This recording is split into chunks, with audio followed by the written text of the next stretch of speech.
जी, इस हफ़्ते supreme court में कुछ दिलचस्प केस सामने आए हैं, कुछ दिलचस्प वाक़यात हमने रिपोर्ट किए और कुछ नहीं कर सके। उनमें से एक 2 केसेस ऐसे हैं कि जिनकी मैं चाहूँगा कि नाज़रीन के साथ शेयर किया जाए। एक दिलचस्प केस ये था कि ख्वाजा हारिस जो बड़े मशहूर वकील हैं, उनके बारे में चीफ जस्टिस ने अपनी ऑब्ज़र्वेशन दी। वो ऑब्ज़र्वेशन ये थी कि दो ख़वातीन ऑफिसर्स थीं जिनका एक केस लगा हुआ था सुप्रीम कोर्ट में। वो हाई कोर्ट के एक फ़ैसले के ख़िलाफ़ सुप्रीम कोर्ट आई थी कि उनकी जो तरक्की है वो नहीं की गई, बाकी ऑफिसर्स की तरक्की कर ली गई। तो उन्होंने कहा कि हमें भी सुन लिया जाए और हमें भी तरक्की दी जाए। जिस पर चीफ जस्टिस ने कहा कि हमने पहले नोटिस किया था सेक्रेटरी इस्टेब्लिशमेंट को, आपका केस क्या है, आप हमें इस हवाले से आगाह कर दें। जब उन ख़वातीन ने कहा कि हमने तो ये केस हाई कोर्ट में भी लड़ा है लेकिन हमें दुरुस्त तौर पर सुना नहीं गया, उनने जस्टिस शौकत अज़ीज़ सिद्दीकी जिनको निकाल दिया गया है उनके बारे में बात की कि 2 साल तक तो उन्होंने केस नहीं लगाया और ना ही हमारी दरख्वास्त सुनी।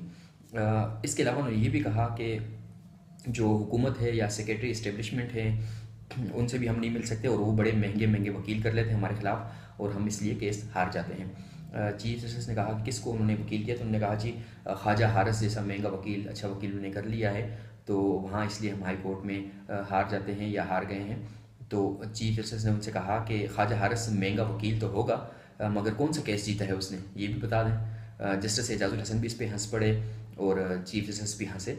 तो ये ख्वाजा हारिस के बारे में चीफ जस्टिस की राय है या कि उन्होंने कोई केस नहीं जीता, ये एक चीज़ हमने रिपोर्ट की। इसके अलावा यास्मीन शाह, नाज़रीन को याद होगा, पाकिस्तान में सेनेटर रही हैं काफ लीग की। 2002 के इलेक्शन के दौरान सेनेट से वो सेनेट की रुकन थी 2008 तक।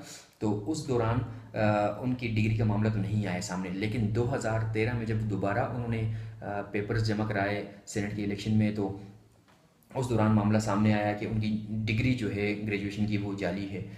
उसके ख़िलाफ़ उनके मुखालिफिन ने सुप्रीम कोर्ट में दरख्वास्त दायर की। वो इलेक्शन नहीं जीत सकी, 2013 में वो सेनेटर मुंतखब नहीं हुई, लेकिन ये केस चलता रहा। ये केस 5 साल चला और 2018 में 3 जुलाई में को उनके ख़िलाफ़ फ़ैसला आया और यास्मीन शाह को नाअहल करार दिया गया, हालांकि वो उस वक्त रुकन नहीं थी पार्लियामेंट की, और नाअहली इस बुनियाद पे हुई कि उनकी डिग्री जाली थी जो उन्होंने 2002 या 3 के इलेक्शन में इस्तेमाल की थी बतौर सेनेट रुकन बनने के लिए। उसमें उनके वकील ने काफ़ी देर चीफ जस्टिस से बहस की। इस दौरान यास्मीन शाह ख़ुद भी रोस्टरम पे मौजूद रहीं और उन्होंने एक बार तो चीफ जस्टिस को कहा कि सर प्लीज़ सुन लें सर, इतनी तो हमारी भी सुन लें। लेकिन चीफ जस्टिस ने कहा कि आपके वकील मौजूद हैं, हम उनकी सुनेंगे, आपकी नहीं सुनेंगे। उनके वकील यूसुफ मौलवी जिनका ताल्लुक सिंध से है, उन्होंने अदालत को ये कहा कि जो फ़ैसला दिया गया है जाली डिग्री या दोहरी शहरियत के मामले पे, तो उसमें जो हमसे कहा गया है कि आप पैसे वापस कर दें, मराहत जितनी भी आपने ली थी 2002 या 2006 के दरमियान उस टर्म के दौरान, तो वो तमाम मराहत और तनख्वाहें वापस करते हैं, तो ये दुरुस्त नहीं है।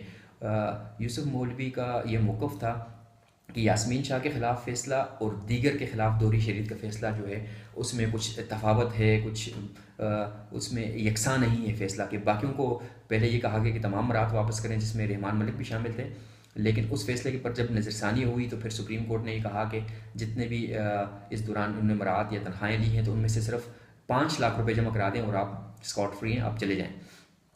तो हमारे ख़िलाफ़ ये फ़ैसला नहीं है, हमें ये कहा गया कि तमाम मराहत और तनख्वाहें वापस करें, तो इसलिए हमें भी वही हक़ दिया जाए। इस पे चीफ जस्टिस ने कहा कि आप जिस फ़ैसले पे इंसार कर रहे हैं वो ऐसी चीज़ नहीं है, वो दुरुस्त नहीं है आपका मौक़िफ़, तो हम इस दरख्वास्त को खारिज कर देते हैं। लेकिन उन्होंने फिर दोबारा जब दरख्वास्त की तो अदालत ने कहा चलें आप बता दें। जस्टिस एजाजुल हसन ने उनको कहा कि आप जिन फ़ैसलों का भी हवाला दे रहे हैं वो तमाम फ़ैसले दोहरी शरीयत पे दिए गए, आपका जो मामला है ये जाली डिग्री का है, तो ये दोनों अलग अलग फ़ैसले हैं। ताहम यूसुफ मौलवी जो वकील हैं, यास्मीन शाह के वकील थे, उन्होंने कहा कि नहीं, 5 लाख हमसे भी लिया जाए, दूसरों के साथ हमें भी एक साथ ट्रीट किया जाए, और हमारे ख़िलाफ़ तो उस वक्त फ़ैसला है जब हम रुकन भी नहीं थे, हमें उस वक्त नाअहल किया गया। 2008 तक जब हम रुकन थे कोई नहीं आया, और 2013 में जब हमने नॉमिनेशन पेपर दोबारा जमा कराया तो उस वक्त हमारे ख़िलाफ़ ये चीज़ सामने लेके आए, और 2018 में बाबा के 5 साल बाद फ़ैसला दिया है। इस पर चीफ जस्टिस ने कहा कि अच्छा किया आपने निशानदही कर ली, हम इस तरह करते हैं, हम ये भी लिख लेते हैं कि जाली डिग्री वालों के ये तमाम मराहत वापस ले ली जाए और जो दोहरी शरीयत वाले हैं उनसे सिर्फ 5 लाख रुपए लिए जाएँ, तो हम उसको फ़ैसले को दोबारा इस तरह कर लेते हैं। यास्मीन शाह इस मौके पे दोबारा बोली कि सर हमें भी कुछ वो सुन लें, हमें भी, उन्होंने कहा आपके वकील को हमने सुन लिया अभी भी और हम आपका केस डिसमिस कर देते हैं। तो यास्मीन शाह की तमाम तर रिक्वेस्ट के बावजूद सुप्रीम कोर्ट ने उनकी नज़रसानी दरख्वास्त खारिज कर दी और उसको डिसमिस कर दिया गया। तो इस तरह अब यास्मीन शाह के ख़िलाफ़ जो फैसला है, इस पर इलेक्शन कमीशन ने उनके खिलाफ कार्रवाई शुरू की हुई है और उनके खिलाफ नीचे भी मुकदमा दर्ज हुआ था और अब तमाम मराहत उन्होंने वापस करनी है जो 6 साल के दौरान बतौर सेनेटर और ली थी और तनख्वाहें वो तमाम उनको वापस करनी पड़ेंगी। वो बड़ी मायूस होकर सुप्रीम कोर्ट से उस दिन बाहर निकली।